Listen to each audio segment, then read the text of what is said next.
Help support AMTV by becoming a patron, an AMTV staff member, and following us over on Twitter.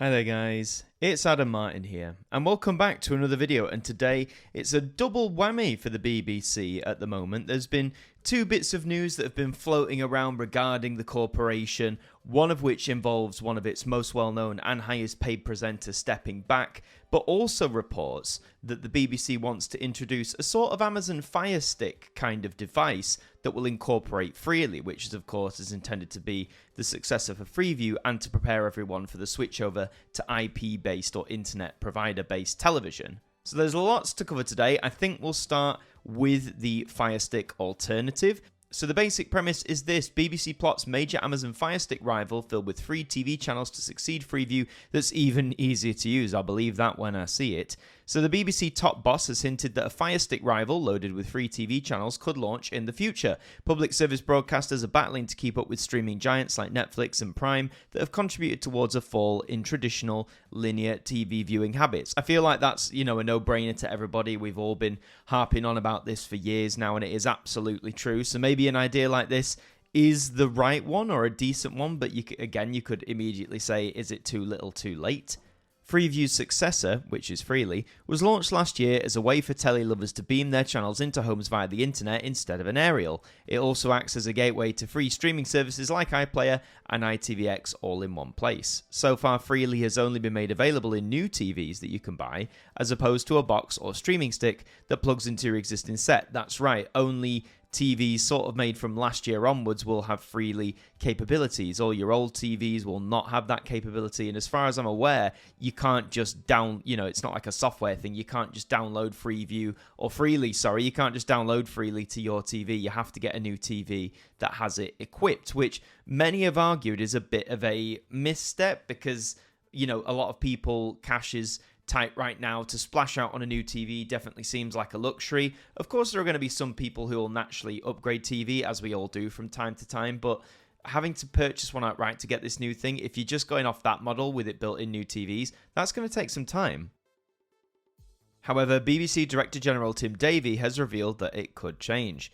We've been working hard to build digital platforms and content to meet changing audience needs, enriching our offer and welcoming the possibilities of a post-broadcast world. He said this during a speech at Salford's Lowry Theatre, which is a beautiful theatre.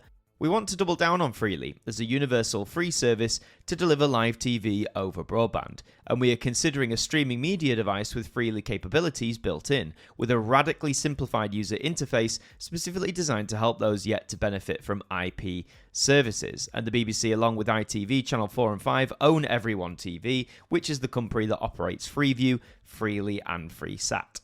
So essentially introducing a Amazon Fire Stick kind of concept with Freely built in and promising a radically simplified user interface. I mean, personally, I'd argue from what I've seen, the interface for Freely is relatively simple as is. I guess where they're coming from is maybe for those who are necessarily older who aren't as internet savvy. I know plenty of older people who are, but some people aren't, or maybe those who have disabilities or access needs, for example. Introducing a streaming stick like this where the UI is a lot simpler, a lot easier to use, could be beneficial, maybe not necessarily to the public at large, but again, I'd argue Freely's interface as is quite straightforward. I'd be very interested to see how you simplify that even further. The B-Boss also called for a national plan on the switch-off of traditional broadcast transmissions in the 2030s. Tim Davie said, I talked a few years ago about my belief that we needed to own the digital switchover, not get dragged and proactively shape the future, he said. But some 18 million homes are still using Freeview. Amazon's popular Fire Stick only recently gained BBC channels on its live TV tab, but a Freely inspired rival could make it even simpler for viewers. And I agree, I think compared to those other companies like Amazon, like Netflix, or anyone offering these sticks, I guess Amazon's the main one, having a Freely stick, for want of a better word, could be more beneficial. People could sway to that a lot more, but they've got to take action on it. It's all well and good the Director General saying we need to own this switchover, not get dragged, but time ticks on, and it's all well and good throwing out these concepts, but they need to be put into action. And I totally get that there's a lot of time, a lot of planning, you've got to flesh these ideas out, but surely these sorts of conversations, these sorts of planning meetings or whatever could have and should have been done years ago. I mean, how long's the Fire Stick been around now? At least 10 years, if not longer. You know, it's been around a while. This isn't a new concept. These conversations should have been happening concurrent with that. A government report found that 87% of UK homes had an internet-enabled primary TV in 2023, while 17% were dependent on the current digital terrestrial setup.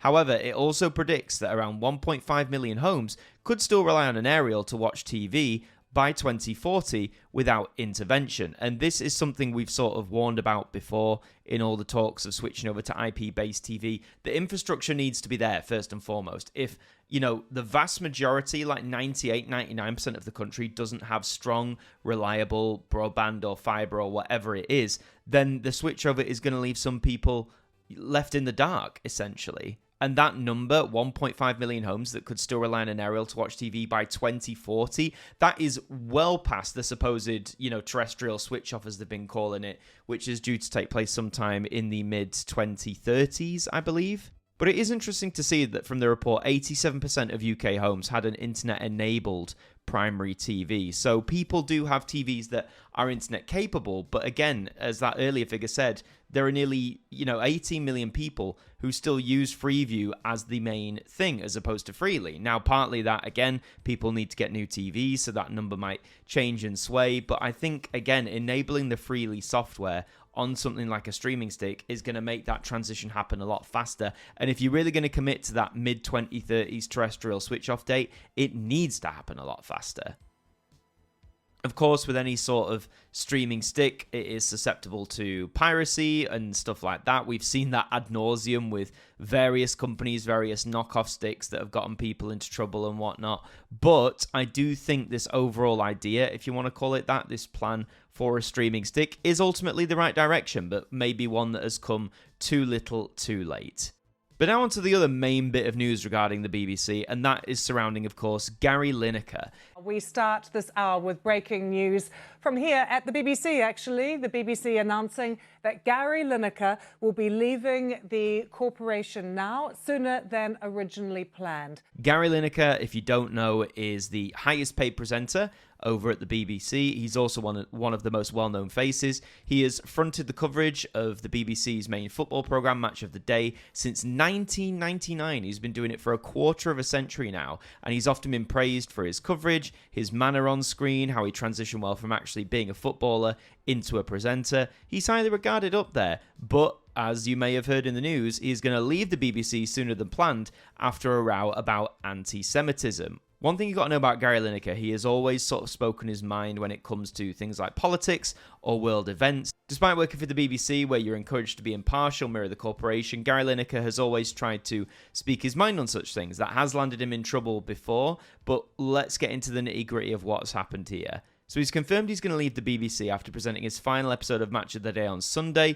He had been expected to continue fronting coverage of the Men's FA Cup and the World Cup, but was criticised last week after sharing a social media post about Zionism that included an illustration of a rat, which is historically used as an anti-Semitic insult. He claimed he did not see the image and would never consciously repost anything anti-Semitic. He added, "I do recognise the error and upset that I caused and reiterate how sorry I am, and stepping back now feels like the responsible course of action." And like I said, this isn't the first time his sort of posts have left him in hot water. There's actually a thing here on the BBC about controversies regarding Gary Lineker. The first of which was back in March 2023, where he made a tweet comparing the UK to 1930s Germany. He did get some support there, but again, that got him a lot of flack at the time. He was temporarily suspended from the BBC as a result of tweeting that. In the September, new rules for presenters regarding social media were introduced, saying that, certain presenters of flagship programs like Match of the Day have a particular responsibility to respect the BBC's impartiality because of their profile on the BBC. And seemingly, this did not stop Gary Lineker. He announced in November 2024 that he was going to step down from Match of the Day. This was in agreement with the BBC, but as mentioned, he was still going to front the World Cup and the FA Cup. In February this year, there was an open letter to the BBC, along with 500 high-profile people, about reinstating a documentary on Gaza that had been removed from the iPlayer after it had emerged its narrator was the son of a Hamas official. That was a whole controversy in itself. In April this year, he said in an interview he believes the BBC wanted him to leave Match of the Day as he was negotiating a new contract last year. And then last week on the 12th of May, this is when this offensive reference was uncovered, if you like, where he was sharing a post from the group Palestine Lobby, which says Zionism explained in 2 minutes. He then made the apology 2 days later, and then 1 week after that initial post, on the 19th of May, it was confirmed he would be stepping down from Match of the Day at the end of the season, and he would not be fronting the coverage of the 2026 World Cup or the next season's FA Cup. That's where we are now. So Tim Davie, the Director General, once again said in a statement that Gary has acknowledged the mistake he made. Accordingly, we have agreed he will step back from further presenting after this season. Gary has been a defining voice in football coverage for the BBC for over 2 decades. His passion and knowledge have shaped our sports journalism and earned him the respect of sports fans across the UK and beyond. And we want to thank him for the contribution he has made. And like I said, Gary Lineker was viewed as one of the most well-respected, most well-liked presenters that the Beeb had, particularly in the sporting world. Now, this is the BBC confirming that Gary's going to step back. I would like to think this discussion happened between both of them. I don't think the BBC outrightly just fired him. They probably wanted to have a talk with him. He knew he was leaving soon anyway, and after the whole furore of this, I guess you could argue he's throwing his hands up, taking accountability, and stepping back now. I mean, it's not exactly like he's strapped for cash. Like I said, he was the highest paid presenter at the BBC year on year, so it's not like he's going to be out of money. I'm sure there's going to be plenty of presenting opportunities for him with other broadcasters,